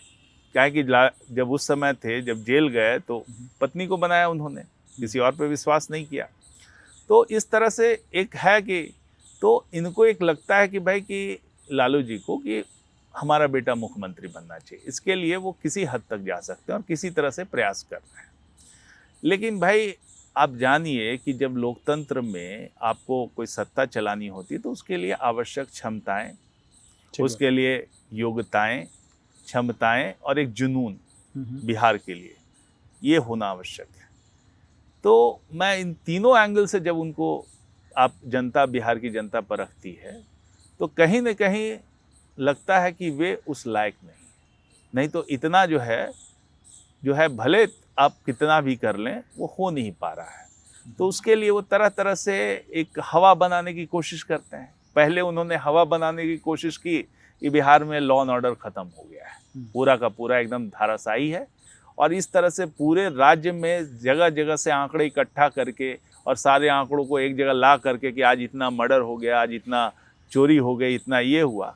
तो भाई पूरे देश का भी आंकड़ा आप जब कलेक्ट कीजिए या किसी भी राज्य का आंकड़ा कलेक्ट कीजिए तो आपको कुछ मर्डर, कुछ चोरियां, कुछ डकैतियां इस तरह से होते रहती है कि समाज है और समाज में एक सर्टेन परसेंटेज क्राइम होता रहता है। नहीं तो बिहार तो भाई 23वें स्थान पे है। आप जो देखें कि पूरा का पूरा क्राइम ब्यूरो का डेटा है तो बाकी सब राज्यों की तुलना में काफ़ी क्राइम रेट, जो आईपीसी की धाराएं की क्राइम है, काफ़ी कम है। लेकिन जब आप एक एक इंडिविजुअल केस के पे चर्चा जब करना शुरू कीजिएगा और उसके किस तरह से ये घटना हुई तो आपको दूसरा तरह का माहौल प्रस्तुत होगा। जब आप इसको बार बार चर्चा करते हैं, समाज के सामने लाते हैं, ऐसी घटनाएं होती रहती हैं। तो हमारा काम क्या है कि जैसी कोई आपराधिक घटना घटी, सबसे पहले तुरंत उसका जो है, यदि प्रिवेंटेबल है पहले तो प्रिवेंट किया जाए, और नहीं प्रिवेंट किया जा सकता है तो घटना घट गई, मेरे सरकार के संज्ञान में आई, वहाँ जा करके कैसे अपराधियों को पकड़ा जाए, उसको कैसे सज़ा दिलाई जाए, इसके लिए काम करते हैं। जितनी भी उन्होंने जो दुर्दांत घटनाओं की चर्चा की, आपने देखा कि सब 2 दिन 3 दिन के भीतर सबको सुलझा लिया गया। कौन अपराधी थे, क्या उनका मोटिव था, क्यों उन्होंने क्राइम किया, ये सब कुछ जनता के सामने आया। अधिकांश केसों में आप देखेंगे कि मर्डर में प्राइवेट ग्रीवेंस, प्राइवेट ग्रज रखा हुआ है, किसी से पैसा लिया हुआ है, कोई बिजनेस डीलिंग हो गई, कहीं प्रॉपर्टी का डिस्प्यूट है, इसमें हत्याएं हुई हैं। अब इसको जो लेकर के विपक्ष ये सवाल उठाए कि भाई कि सरकार काम नहीं, सरकार ने तो तुरंत काम किया। अब कोई मन में किस तरह पूरे पॉपुलेशन में ग्रज लेके रखा हुआ किसके प्रति कब क्या कर दे, तो उसका तो पूरा संज्ञान नहीं लिया जा सकता है। आप इसको प्रिवेंट नहीं कर सकते, जो प्रिवेंटेबल है वो कर सकते हैं, लेकिन सरकार का जो काम है उसको तुरंत पकड़ना, तुरंत सजा दिलाना, वो तुरंत सरकार काम की है। और एक जो है लोगों में एक माहौल बना कि भाई सरकार एक्टिव है, कोई भी अपराधी यहाँ अपराध करके बच नहीं सकता है, उसको कोई सरकारी संरक्षण नहीं प्राप्त है। जो भी है, यदि अपराध किया हो चाहे कहीं का हो, उसको सजा मिलेगी, उसको पकड़ा जाएगा, ये है। और कहीं भी वो छिपा हुआ है उसको खोज के निकाल करके तुरंत उसको सजा दिलाई जाएगी। ये तो सभी के मन में है और सब लोग जानते हैं कि सरकार निष्पक्ष भाव से, बिना फेवर और फियर, निष्पक्ष भाव से ये काम करती है और अपराधियों को, जो भी अपराध करते हैं उनको सजा दिलाती है। और जहाँ तक प्रिवेंटेबल क्राइम की बात है, आप देखते हैं कि कई बार क्या एक्सीडेंट हो जाते हैं, कई बार छिनतई हो जाती है, तो राज्य सरकार ने 112 की सेवा शुरू की। और 112 की जब सेवा, डायल 112 जब इमरजेंसी सेवा शुरू की, तो आप देखिए कि इन घटनाओं में भी काफ़ी लगाम लगा। और कहीं पे भी आज के दिन में यदि कोई घटना हो जाती है और वहाँ से फ़ोन चला जाता है 112 पे, तुरंत पुलिस जो है 15 मिनट के भीतर, 10 मिनट के भीतर वहाँ पे पहुँचती है। और यदि प्रिवेंट किया जा सकता है, उस क्राइम को प्रिवेंट किया जा सकता है। तो दोनों तरफ से सरकार काफ़ी प्रोएक्टिवली काम कर रही है। तो विपक्ष का ये नैरेटिव है वो तो धराशायी हो गया। दूसरा नैरेटिव है रोजगार देने की बात। नैरेटिव उन्होंने चलाया कि उन्होंने रोजगार दिया। तो आप देखिए कि 17 महीने की सरकार है, 17 महीने वो हमारे साथ रहे हैं। जब घोषणा किए थे शुरू में 2020 में, उस समय तो सरकार में भी नहीं थे, और हमने घोषणा की थी 10 लाख नौकरी या 10 लाख रोजगार देंगे, और इस पे लगातार काम किया। उन्होंने क्या घोषणा की, हम आएंगे, एक कलम से हम सब कुछ दे देंगे। तो ये इस तरह का जो स्टेटमेंट जो व्यक्ति देता हो कि एक कलम से सारी नौकरियां दी जा सकती है, उनका मानसिक स्तर को समझा जा सकता है कि कहीं भी इस तरह से नौकरियां नहीं दी जाती है। नौकरियों के लिए एक प्रोसेस का पालन करना होता है। आप डेमोक्रेटिक व्यवस्था में हैं तो आपको एक सर्टेन व्यवस्था से गुजरना पड़ता है। आपको वैकेंसी निकालनी पड़ती है, रोस्टर क्लियरेंस कराना पड़ता है, उसके बाद आयोग को लिखना पड़ता है, आयोग एग्ज़ाम लेता है, उसके बाद फिर होता है। ये सारी प्रक्रियाओं को कर करके विभिन्न विभागों से ले करके और सारे नौकरियां दी गई। इतने बड़े पैमाने पे शिक्षकों की नियुक्ति हुई। और मज़े की बात है कि जब शिक्षक की नियुक्ति थी तो उनके जो मंत्री हैं वो तो ऑफिस भी नहीं जा रहे थे। किस तरह से कराया गया हम लोग जानते हैं। तो इस तरह से जो क्लेम करते हैं तो जनता को गुमराह करते हैं, तरह तरह से गुमराह करते हैं कि अब उन्होंने कहा कि भाई कि जो हम लोगों ने जातीय गणना जो कराई वो भी उन्होंने कराया। अरे भाई आप देखिए पुराना वीडियो, 94 के वीडियो में नीतीश कुमार जी जातीय गणना पे बोल रहे हैं, जनगणना पे बोल रहे थे, और उस समय उन्होंने बातें बहुत क्लियरली रखी थी। ये इशू पुराना था। जब इनको मौका मिला और इन्होंने पूरी सहमति बना करके, इस पे सभी पार्टियों की सहमति बना करके और इन्होंने करवाया, और कितनी जल्दी करा करके इसको पब्लिश कराया। अब बताते हैं कि ये जो हैं अब ये कहते हैं कि हमने कराया। तो समझ की कमी है, और लोग तो इसको जानते हैं कि भाई किसकी कितनी समझ है। 2015 में जब सरकार बनी थी तो ही लालू प्रसाद जी इनको बना दिए थे 3 विभाग का मंत्री, और उस समय जो है नीतीश जी के सामने बैठ करके ये गवर्नेंस का ककहरा पढ़ रहे थे कि भाई कैसे क्या होता है, विभाग कैसे चलता है, और उसी पे इल्जाम लगाना शुरू कर दिया कि भाई आप चीट मिनिस्टर हो गए, हमारी योजनाओं को चीटिंग करते हैं। भाई आप इतने ज्ञानी व्यक्ति हैं, इतने प्रतिभावान व्यक्ति हैं, आपका चीटिंग। अरे नीतीश कुमार जी की योजनाओं का तो अनुकरण पूरे देश में होता है और बाहर भी होता है। कई योजनाएं जो बिहार के उन्होंने नीतीश कुमार जी, साइकिल योजना और तरह तरह की योजनाएं लागू की, जिसका अनुकरण हुआ।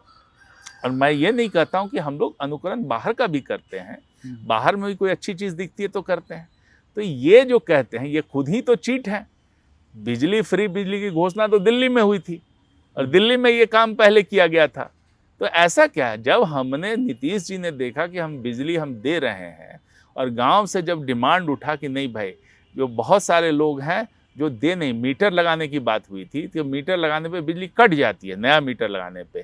तो लोग जब ये कहने लगे कि भाई कि जो आप लगाइएगा, बिजली दे रहे हैं और बिजली हम लोग जला ही नहीं पाएंगे, मेरे पास पैसा नहीं है, तब उन्होंने ये निर्णय लिया कि भाई कि हम बिजली को 125 यूनिट बिजली फ्री करेंगे, और 1,67,00,000 कंज्यूमर का बिजली बिल शून्य हो गया। ये कौन कंज्यूमर है? ये कंज्यूमर है दलित वर्ग के, ये कंज्यूमर है अति पिछड़ा वर्ग के, ये कंज्यूमर है जो गरीब वर्ग के हैं। ये सब कंज्यूमर को लेकर के इन्होंने घोषणा की, और इनको परिस्थिति को जब इन्होंने समझा, इंटरैक्ट किया लोगों से, लोगों की ज़रूरतों को समझा, तब इन्होंने घोषणा की। ये इस तरह से हम लोग कॉपी नहीं करते। हम नीतीश जी का हमेशा रहा है कि वो अध्ययन करते हैं, अध्ययन के बाद वो एक कंक्लूजन पे पहुंचते हैं। तो जब वो प्रगति यात्रा के दौरान पूरा घूमे और सब जगह लोगों से इंटरेक्शन किया, जब उनके मन में बात आई, तब अध्ययन करके यह सोचा समझा निर्णय है कि क्या इसके प्रभाव पड़ेंगे, क्या फाइनेंसेस होंगे। ये हवा हवाई के निर्णय नहीं है कि बगल के राज्य में हो गया कॉपी कर लिया। और जो तेजस्वी जी बात करते हैं, आप देखेंगे कि अधिकांश जो उनकी बातें हैं वो आसपास के राज्यों में जो कुछ हुआ है थोड़ा बहुत, उसी का कॉपी करके वो अपना बता रहे हैं। तो उनकी कहाँ सोच है, क्या विजन है? अरे भाई, आप तो एक तो हम तो कहेंगे शिक्षा, ऐसा नहीं मानता हूँ कि शिक्षा जरूरी है, लेकिन शिक्षित होने से आपके पास वर्ल्ड का बहुत सारी चीज़ें जो है आपके पास पहुँचती है। आप समझते हैं कि कहाँ पे क्या हो रहा है और किस तरह से उसको जो हम यहाँ पे इम्प्लीमेंट करा सकते हैं, कहाँ बॉटलनेक्स हो सकते हैं, कैसे उस चीज़ों को। शिक्षा समझदारी का भी नाम है। अब कॉपी करने से, आसपास के राज्य में जो चल रहा है वो जस्ट ब्लाइंडली कॉपी करने से तो नहीं होगा। तो जो हम लोग कर रहे हैं, बहुत सोची समझी रणनीति की तरह जनता की आवश्यकताओं को ध्यान में रख करके उस हिसाब से बिहार को आगे ले जा रहे हैं। ये उनके कुब्बत में नहीं है। अरे जिनसे आप कहते हैं कि जिनसे आप गवर्नेंस का पहाड़ा सीखे, उसी पे इल्ज़ाम लगा दिया। जिस टीचर पे आपको तो गुरु मानना चाहिए था, उल्टा हुआ कि आप लोग जो है उन्हीं पे चीफ मिनिस्टर का उन्होंने इस तरह की बात की है। अरे भाई, हम तो बराबर कहते हैं कि जब उनके घर में जितने भी मिनिस्टर हैं सब चार्जशीट मिनिस्टर हैं और वो दूसरे पे इल्ज़ाम लगाते हैं कि चीफ मिनिस्टर। क्या बात? तो चीट नहीं, चार्जशीट मिनिस्टर की बात आपके अनुसार होनी चाहिए। क्योंकि चुनाव एकदम सिर पे हैं, तो कई बार ना कई सारे नारे गूंजते होते हैं। तो मुझे याद आता है कि सुशासन बाबू एक नारा चला बिहार में, और फिर एक चला कि बिहार में बहार है। तो अभी एक है कि भाई बिहार मांगे तेजस्वी सरकार, और एक है कि 25 से 30 फिर नीतीश। तो ये जो 9 बार तो मुख्यमंत्री बन चुके हैं नीतीश कुमार जी, क्या इस बार 10वीं बार मुख्यमंत्री बनाने की पूरी तैयारी जेडीयू और बाकी की पार्टियों के द्वारा है? देखिए, सब लोगों में जब आप बिहार में बात करेंगे और सब लोगों में जब बिहार के लोगों से बात होती है, और जो लोग महसूस करते हैं कि बिहार एक सर्टेन स्टेज पे पहुंचा है और बहुत क्रिटिकल स्टेज पे पहुंचा है। आपके पास सब कुछ है, लॉ एंड ऑर्डर है, सड़कें हैं, बिजली है, लेकिन सारी चीज़ें को यदि ढंग से मेंटेन न किया जाए, यदि सड़कें हैं आप छोड़ दीजिए, कुशासन आ जाए, तो सड़कें टूट जाने में कितना समय लगता है। जब बिजली है उसको ढंग से मेंटेन न कीजिए, तो बिजली की वही स्थिति, मिसमैनेजमेंट जब होता है तो सब कुछ में वही होता है। अब लेकिन एक है कि हमारे पास एक ग्रोथ की अपॉर्चुनिटी है।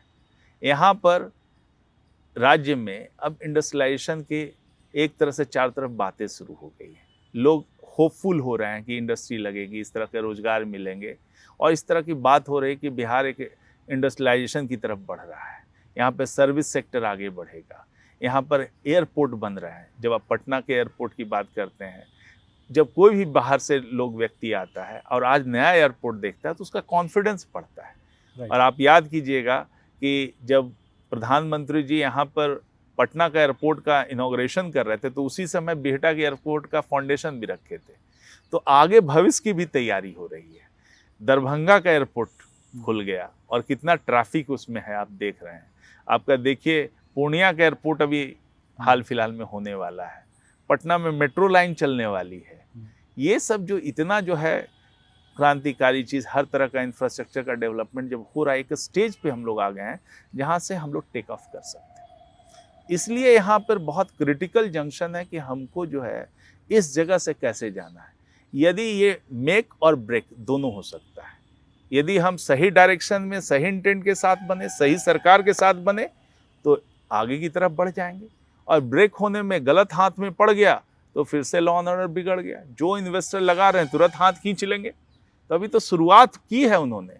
तो अभी लोगों के पास बहुत क्रिटिकल मौका है कि यदि सही पहचान करके सही लोगों का चुनाव करते हैं तो बिहार को एक विकासशील राज्य से विकसित राज्य बढ़ने में मदद मिलेगी और एक हम सही डायरेक्शन में बढ़ पाएंगे। युवाओं को रोजगार होगा, शिक्षा जो है व्यवस्था और बेहतर होगी, स्वास्थ्य व्यवस्था और बेहतर हम करने की कोशिश करेंगे। जितना हुआ है काफ़ी हुआ है, और बेहतर होगा।